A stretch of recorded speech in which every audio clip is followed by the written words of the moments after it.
Today is Monday, May 9th, and this is William Michael of the Classical Liberal Arts Academy. Recently I published an article on the Academy website that I think is pretty important. Not necessarily the article, but the topic is an important topic. I think the title of the article was There's more to college prep than college admission. There's more to college prep than college admission.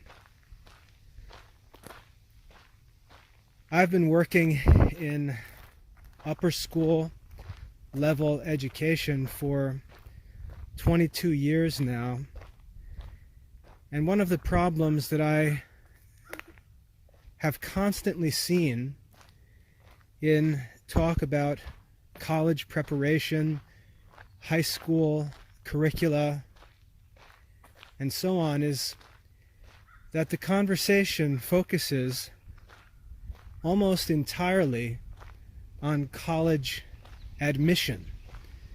College preparation is equivalent to college admission.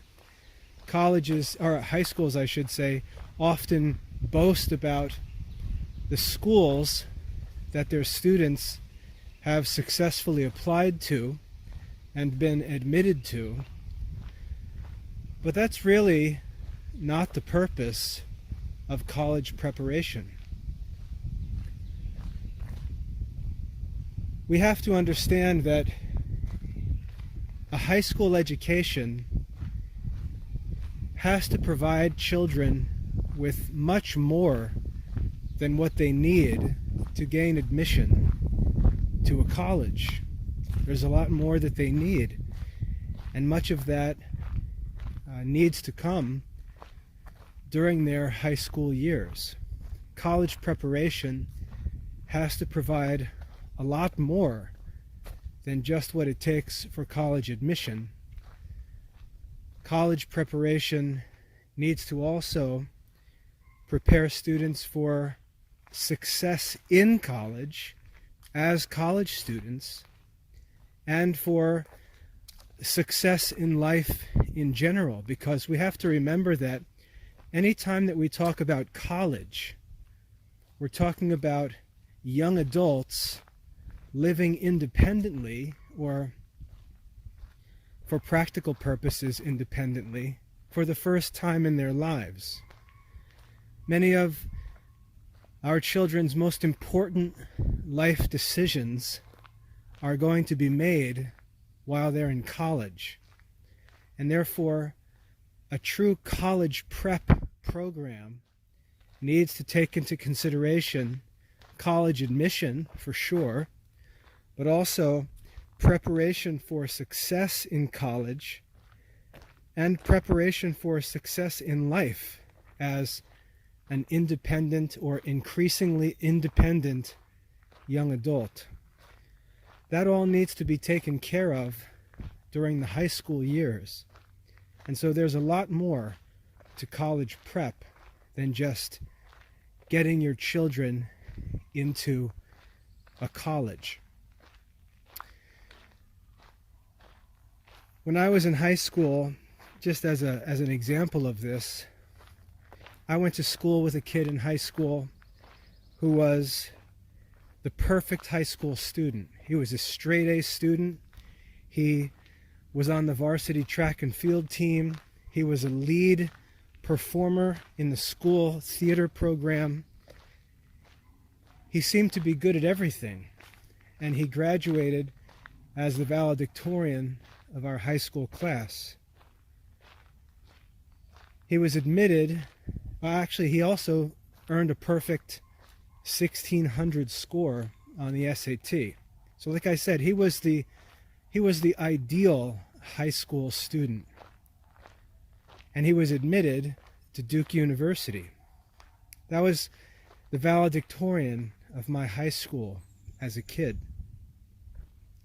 And I remember us all going away to college for our freshman year and coming back at the end of my freshman year, rumor among my friends was that that kid, the valedictorian from our high school, flunked out of Duke University.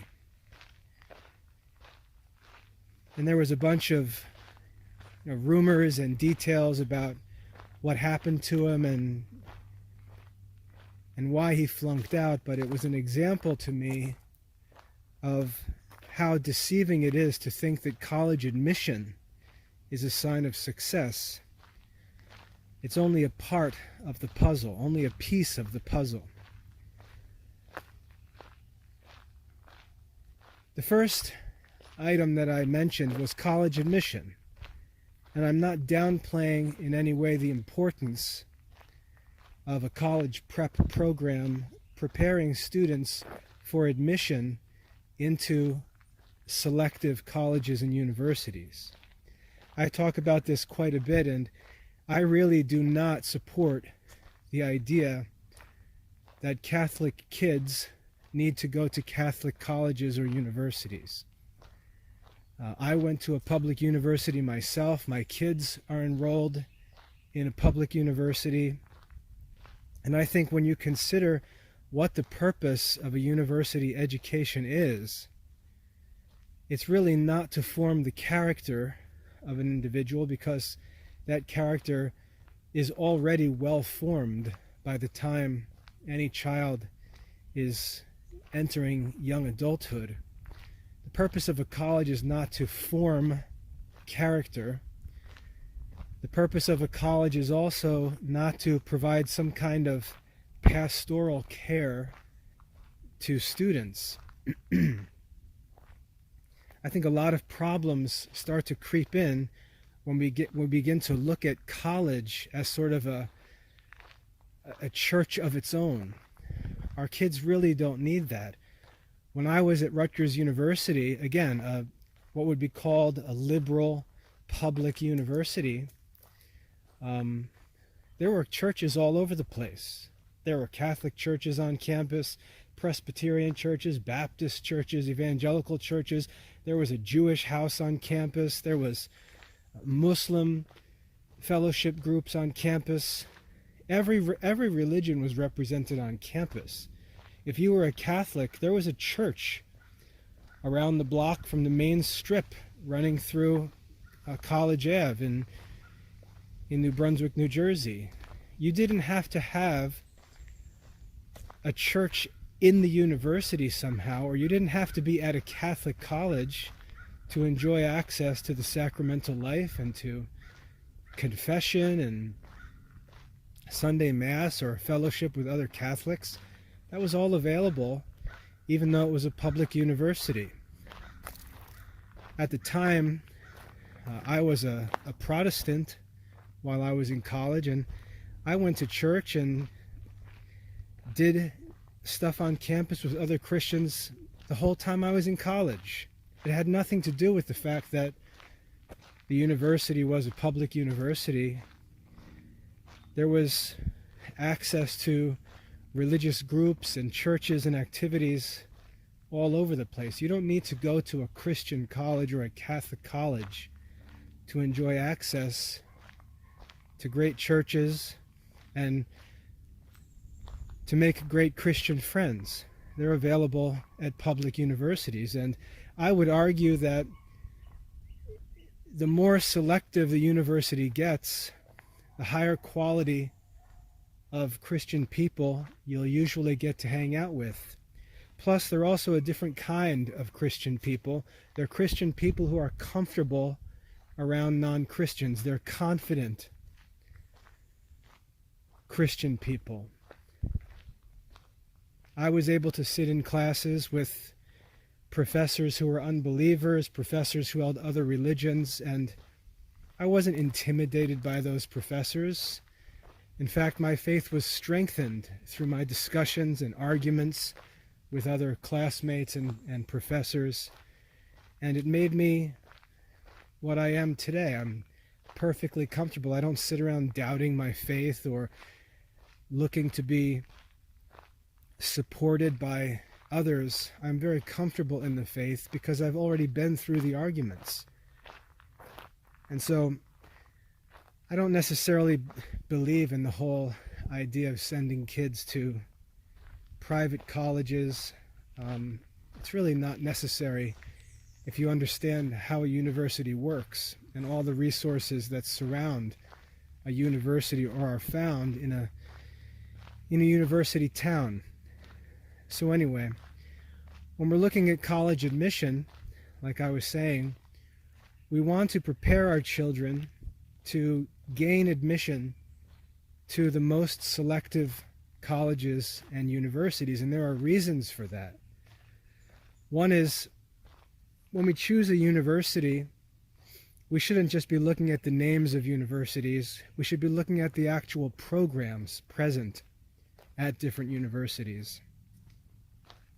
Sometimes a great professional program will be found at a school that otherwise isn't that great, but that program is great.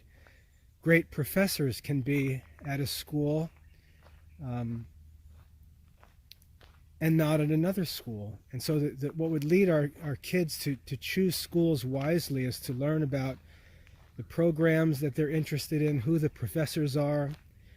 Because the goal of a college education, like I said, is not to go and have your character formed by the college or university. You should already have your character formed by the time you go to the university.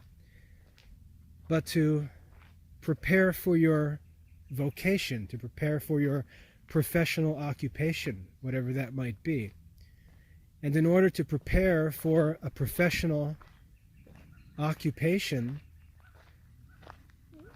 students should want to be in a reputable program that's respected in that professional field.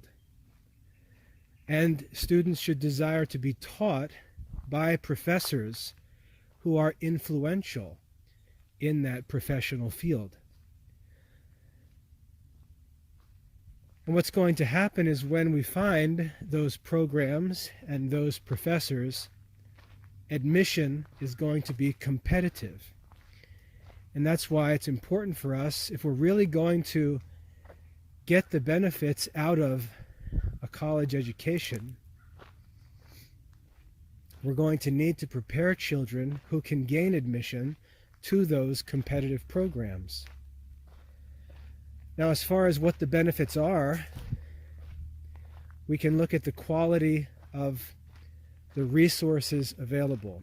For example, at Rutgers University, we're 30 minutes outside of New York City and an hour away from Philadelphia.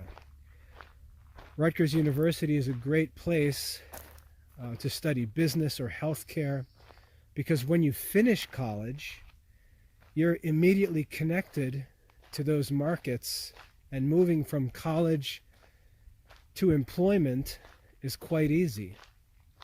Internships and other practical professional programs are available because there are so many connections between the university and those professional fields that kids are preparing for. That's one of the advantages of going to a large, reputable university, is the connections that one gets for professional life after college. Professors also are often wrapped up in different industries. Professors are board members, consultants, they have positions in the state, different activities, and those relationships with professors who are influential in their fields becomes very significant when it's time to move on from school and look for work, or to go on to graduate school, or whatever else one needs to do. Those programs and professors, those resources of the university become very significant. That's why people are willing to pay top dollar to attend an Ivy League school. It's not necessarily that the classroom content is going to be much different. That's really not what the university is for. You can get the classroom content by just reading the books. The purpose of the college education is to gain those professional connections and to enjoy access to those professional resources that the college provides. And better colleges provide better resources and have better professors. That's just a matter of fact. So to help our children gain the most in their professional goals, helping them to gain admission to the ideal programs is an important part of a college prep education. So we want to be able to provide a high school education that covers all of the requirements of a high school diploma, all the requirements for selective college admission. And if you look on that article on the website that I mentioned, I provide a quote from the admissions department at Harvard University, which explains what they recommend students do in high school to prepare for admission. And it's the basis of our high school program, which is opening up now in the Classical Liberal Arts Academy. So college admission is one part or one piece of the puzzle, but it's not the whole thing. There's more than just admission. Once students are admitted to college, they have to succeed in college. There's a lot more to do. There's a lot more to be achieved, and it's challenging work, no matter what people say. I tell my kids all the time, it's one thing to say the studies aren't hard. It's one thing to say that you can do it, but it's always another thing to actually do it, because stuff just comes up. Anyone theoretically can do well in college, but the problem is that we have to do well in the face of all kinds of distractions and adversities that come up. And to actually do well,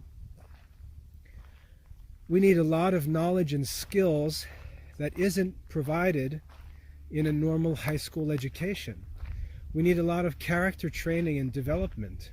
We need to learn how to manage stress, how to work under pressure, how to manage tasks, how to manage our time, and so on. And these are challenging things. When I was in college, I didn't know about these things when I started college. They don't advertise these things, but as I developed relationships with my professors, they started to talk to me about opportunities that were available to me: honor societies, scholarships, grants, fellowships, all these different options. I was just focused on getting good grades and studying for mastery, but I learned about all of these different awards and honors and things that could be obtained while in college that brought great value to my degree, my transcript, my resume, and so on. In order to be able to achieve those things, a student needs much more than a high school diploma. A student needs much more than an education that prepares him for admission to the university. And so there's a lot that has to be included in a child's education to prepare not only for college admission, but for success in college. That's a whole different story. Not just to get a degree even, but to get an honors degree, or to complete multiple degrees, or to gain admission into an honor society, to gain respect among professors who then make other resources and opportunities available, and so on. Students are going to have to gain respect of professors for letters of recommendation, for graduate study programs, and so on. Students have to be prepared in high school to not only gain admission to a selective college, but to hit the ground running when they get into college and succeed in college. To be able to get straight A's and make the dean's list and gain admission to prestigious honor societies and so on. Students have to have an education that prepares them for success in college. And one of the most important ways that that can be done is by immersing students in studies that they're going to study in college and getting them familiar with the content so that they're able to work to master it in college rather than become acquainted with it for the first time. Now, one of the problems that parents and students have is they like to only do things that they get credit for. So if there's a course that may not be necessary for a high school diploma, students will drag their feet and not be willing to do the work of that course. Parents might be unwilling to pay for a student to study that course, saying, well, it's not necessary for a high school diploma, or it's not necessary for college admission. And that's true. They're right. It's not necessary. But there's a problem with that thinking.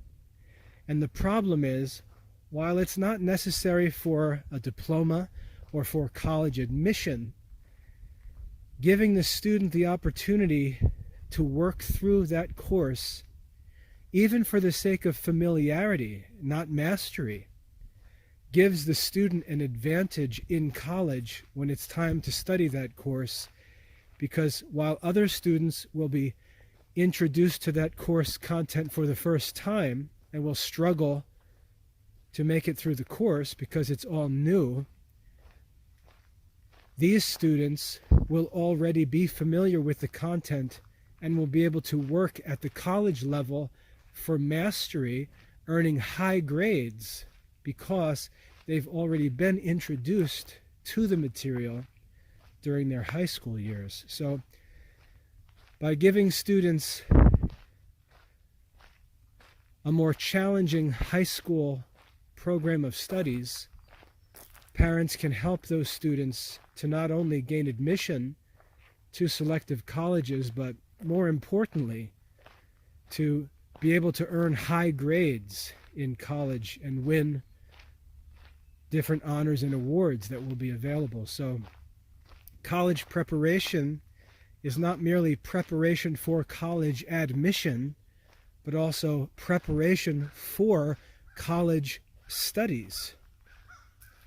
And so many studies that might not be necessary for a diploma or admission may still be very important and helpful for maximizing success in college studies. And that's an important issue to think about for parents who often don't think ahead like that and lower the bar and just focus on what's necessary for admission. We can also help our children succeed in college by introducing them to the material that they'll be facing in their college studies. So not only should a high school education or a college prep program focus on college admission, it should also focus on introducing students to college studies so they have a head start when they get to college and can focus on mastery in courses that other students are simply becoming familiar with. That's a great advantage and an important element in the highest quality college prep program. Thirdly, what's unique about college is that students study and live in general on their own for the first time. It's much more independent than high school. The colleges don't contact the parents. Professors don't call home. Students have to stand on their own feet in college and take responsibility for their own studies, for their own schedule, for their own financial activities, and so on. And so college life includes much more than just academic work. Academic work is an important piece of overall success in life during and after college, but there's a lot more that's necessary for success in and after college. The first skill that students need to learn in a college prep program that actually prepares them for success in life as college students and beyond is the ability to manage their own time and tasks. I mentioned the valedictorian from my high school when I was a kid, and what we learned when he flunked out of Duke University was that his success in high school was largely owed to the vigilance and constant supervision of his mother, who really managed his life, his tasks, his time, and helped him so much in high school, which is all wonderful and great, that he was a straight A student, perfect score on the SAT, valedictorian, admission to a great university, but he never learned to work independently. And when he faced that challenge for the first time, he wasn't ready for independent living in a college environment where there are so many distractions and things to do and people to meet and activities to participate in. He wasn't ready to handle the challenge of managing his life as a young adult, and he couldn't do it. He couldn't succeed without mom, and he failed out after his first year. Students need to be prepared for this challenge of independence as college students.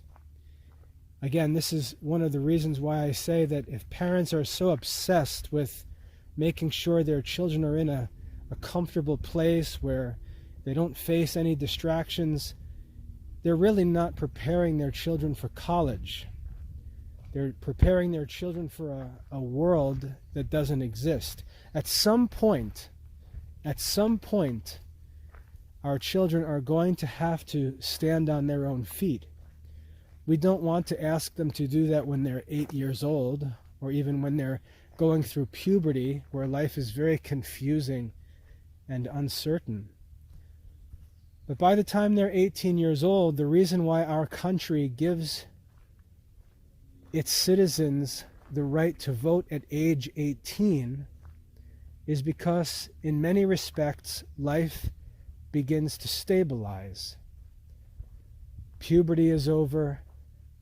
They've gained some experience in life. Their own character has been formed and developed to a good degree. And they're able to begin making adult decisions and doing adult tasks, one of which is voting, another of which is driving, and so on.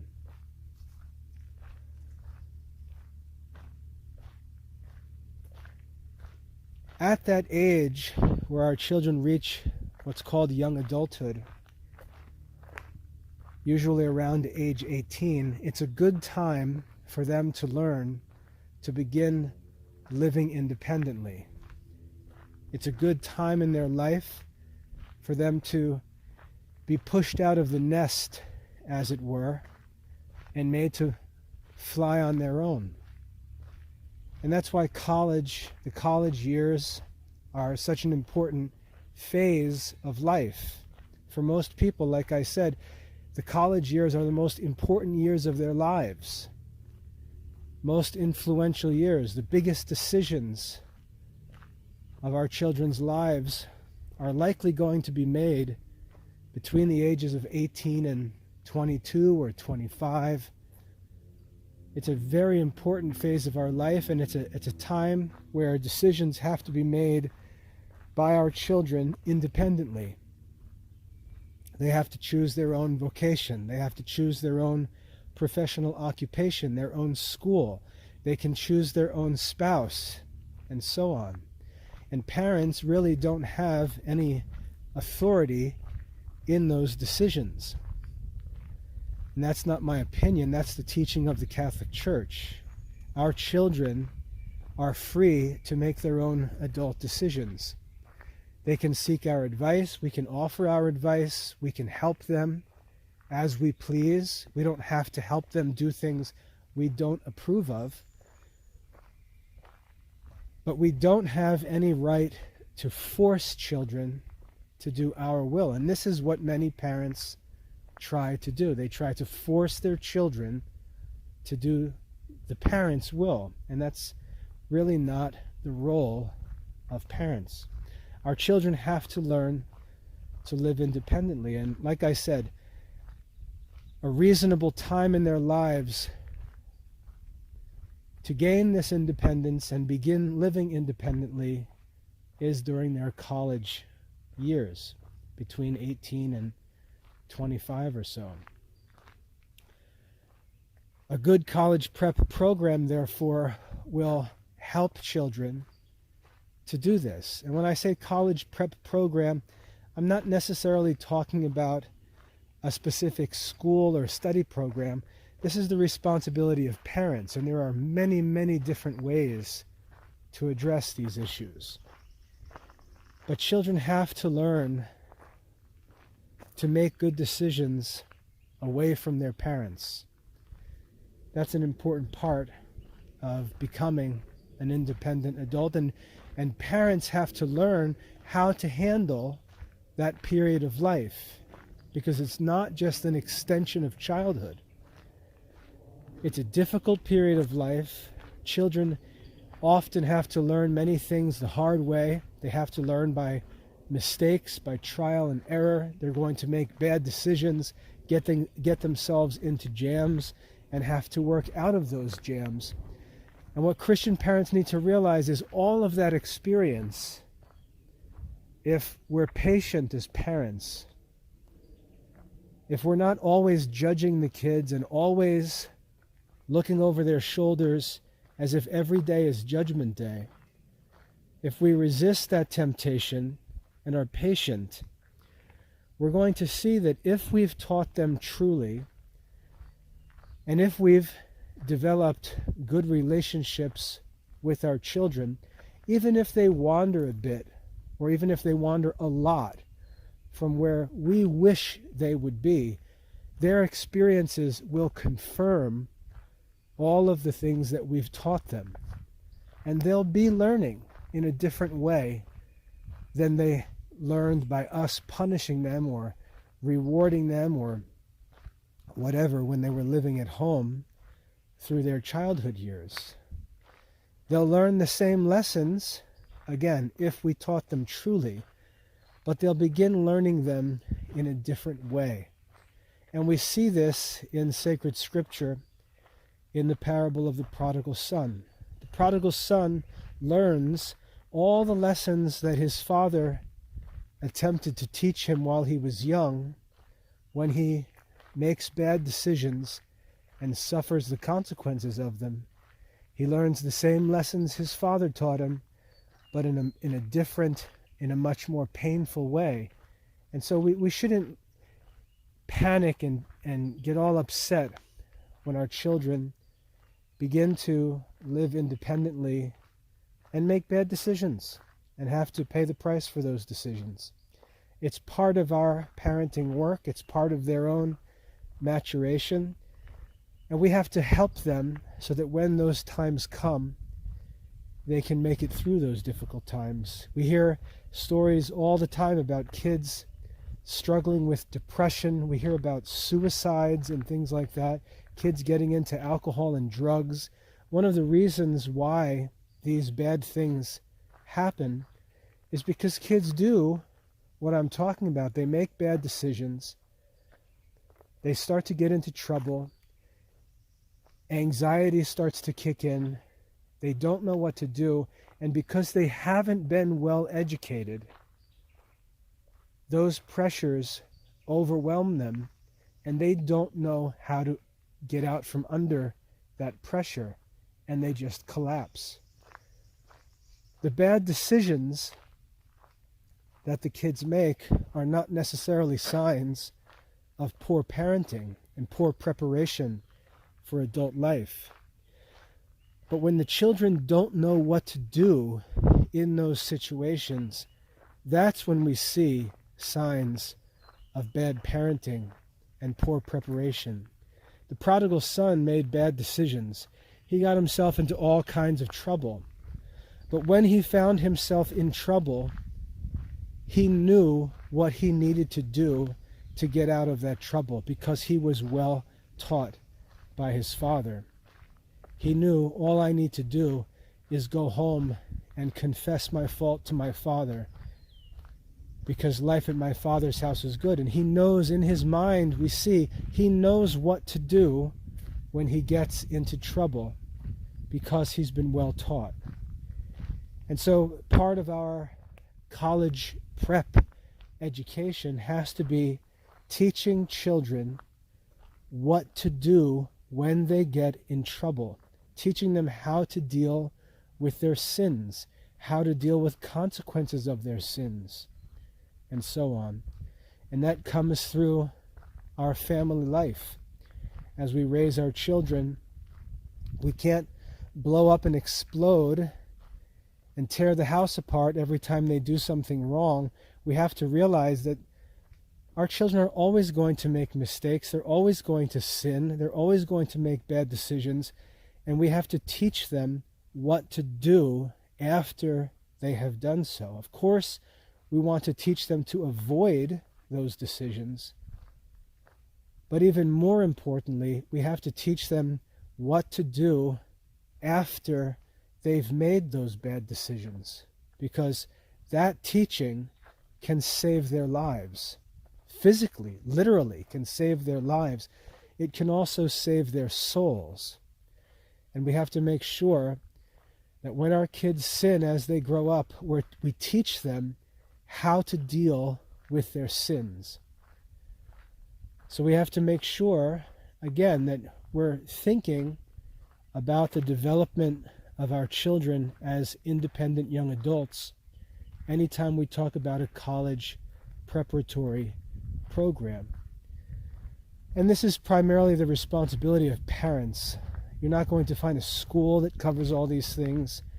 This is the responsibility of parents, especially homeschool parents. Relationships with children are also important. Everyone loves to talk about throwing kids out of the house when they're bad, if they choose not to go to church or they choose not to practice the faith, kick them out. That's the stupidest thing you can do. Because when your kids get into problems and make bad decisions, they're going to know that they've made bad decisions. They're going to realize they've screwed up. But again, when they realize that,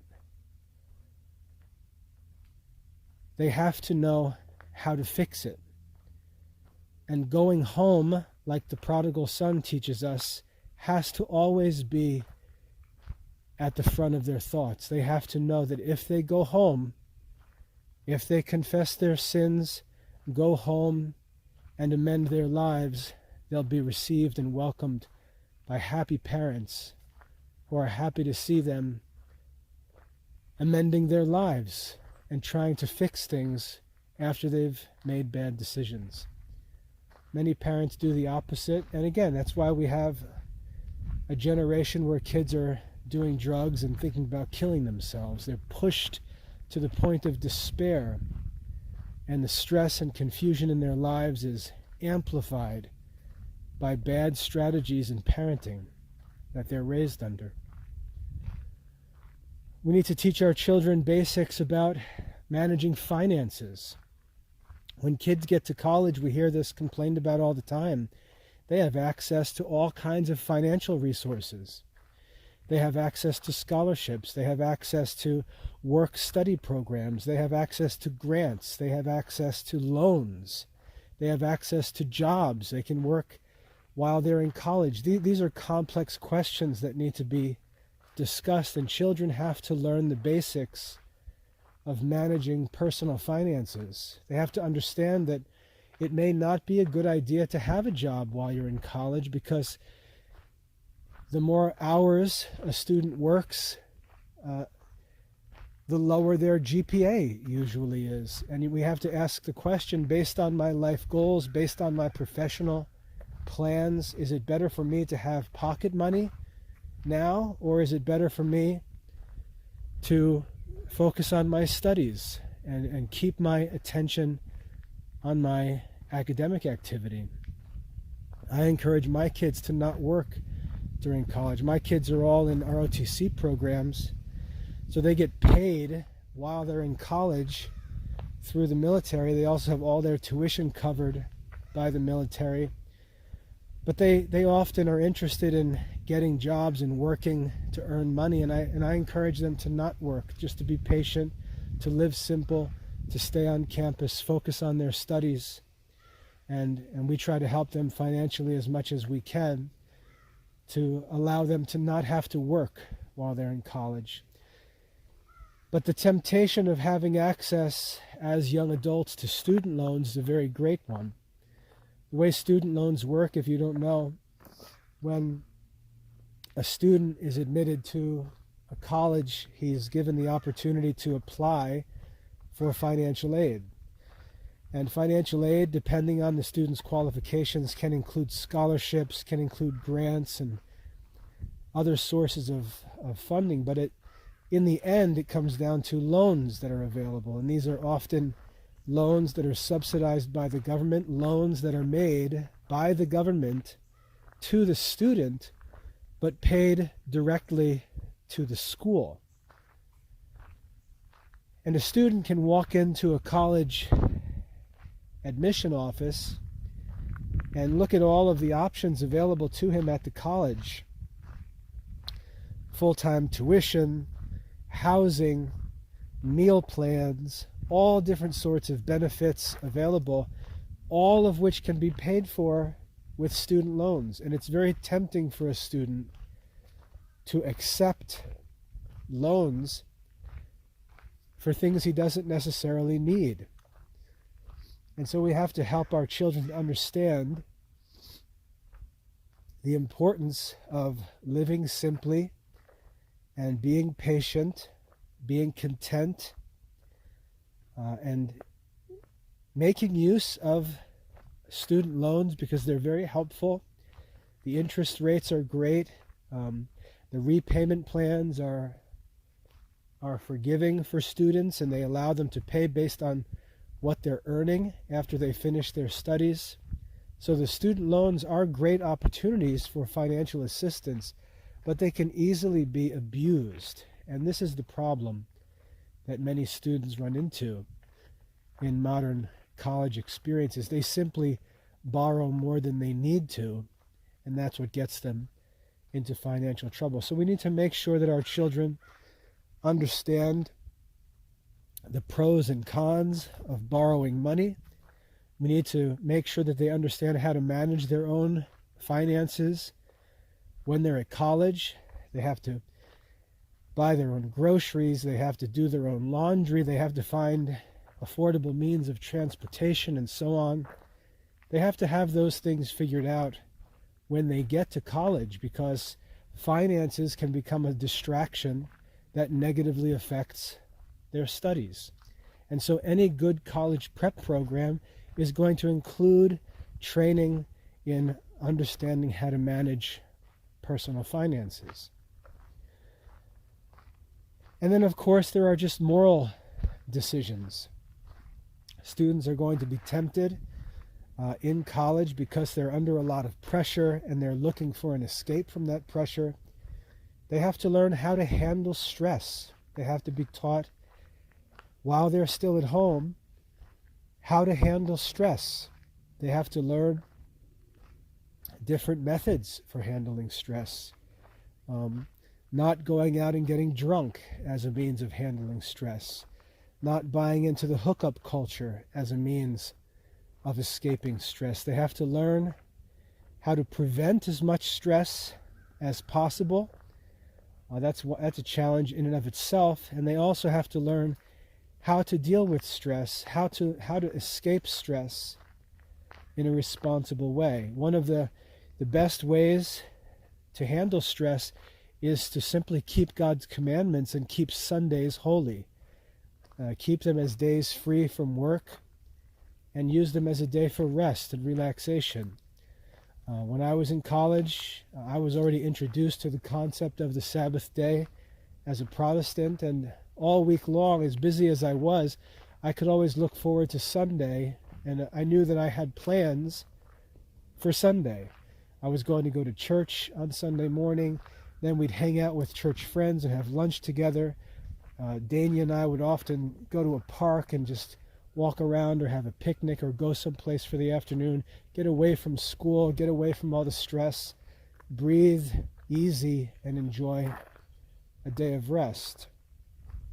So just keeping the Lord's Day holy is one of the best ways to manage the stress of the college years, and most students don't do that. And the consequences are that the stress builds up, becomes overwhelming, and they look for inferior means of relieving that stress. And so, again, a college preparatory education has to teach children how to handle stress, how to handle finances, how to amend our lives and get back on track after we've made mistakes. And the last thing that I'd like to talk about is communication. Kids have to learn how to communicate before they go to college. One of the things that I teach my children before they leave home is I say you have to learn that even though there may be impressive institutions and buildings and offices that you deal with, even though there may be policies written on the walls and in the documentation, you have to understand that there are always people making these decisions. The stated policies are general policies. There are always exceptions. People make decisions. Every decision is a personal decision. And students have to learn to communicate. They have to learn to ask questions. They have to learn to ask if this or that is possible, if they might have permission to do this, if they can redo this, if they can fix this. They have to learn to ask questions and talk and understand that decisions are personal, even when they don't appear to be personal. There are people making decisions, and children have to learn how to communicate. They have to learn how to write emails. They have to learn how to make phone calls. They have to learn how to walk into an office and ask for help. They have to learn how to communicate. For my children, this is one of their strengths that has really set them apart from their peers. My children have learned this and have run with it. And they understand this concept. And it's because I emphasized it with them, because in my own experience, I had to put myself through college. I had no money. I had no support. It was just me. I was the first member of my family to ever even go to college, and I had to figure out everything by myself. And the way that I did so was just by walking into offices and asking for help, making phone calls, sending emails, and just asking questions. And I always found that as long as I managed what was in my control and handled my own business, there would always be people willing to work with me and help me, because they saw that I was doing my part. And I learned to communicate and ask questions and, like I said, walk into offices and ask for help. And teaching our children that when they're on their own, when they're independent and living away from home, they have to learn to ask for help. They have to learn to not accept circumstances, but realize that there are ways to get help. There are all kinds of resources available to them at the university. They have to learn to call home and ask for advice. They have to learn to forward messages home to mom and dad and ask for some input. They don't have to do what mom and dad say, and parents need to emphasize that with the kids. You don't have to do what I say, but it's a good idea for you to let us participate in your decisions and at least offer you some input before you make your own decisions, which you're free to do. But most of all, learn to communicate, learn to ask for help, to contact people for information. And again, the danger is that parents can simply do too much. A good opportunity to learn these things is if a teenager at home would like to get a part-time job. That experience of getting a job, filling out an application, going in for interviews, being interviewed and judged by others, just getting outside of oneself, learning to communicate, learning to make phone calls, learning to send emails, all of that experience in the high school years proves very helpful in the college years. And so I'd say learning how to, just to summarize those things, the general life skills that are necessary for college. Kids have to learn how to manage their time and tasks. They have to learn how to manage their failures, how to get back on track, how to get up when they've fallen. They have to learn how to manage their finances, and they have to learn how to communicate and ask for help. These things are very important and have to be considered as necessities in preparing kids for college. The last thing that I should say one more thing. They have to understand how professional life works. They have to understand the difference between employment and self-employment. They have to understand what their options are as they look beyond college to their professional futures. And so anything parents can do to help children understand the different fields that they're interested in, the different options that are available for how one can work in those fields and so on, all of that is very helpful during the college years. So I hope that's a helpful talk. What I want to emphasize is that parents should not allow college admission to dominate their thoughts as they prepare their children through high school for college. That college preparation has to be considered more than just studying what's necessary for college admission. There's a lot more to college than getting accepted. We want our children to be successful in college. We want to minimize as much stress as possible for our children during college. We want to help our children succeed in their college studies. We want to help our children succeed in life as independent young adults, make good decisions through college, and also understand how to fix things when they make bad decisions during their college years. All of those challenges face us during the high school years, and we have to make sure that our plans for college preparation and the efforts we make for the preparation of our children for college go beyond college admission and include preparation for success in college and preparation for success in life in general. I hope that's helpful. God bless.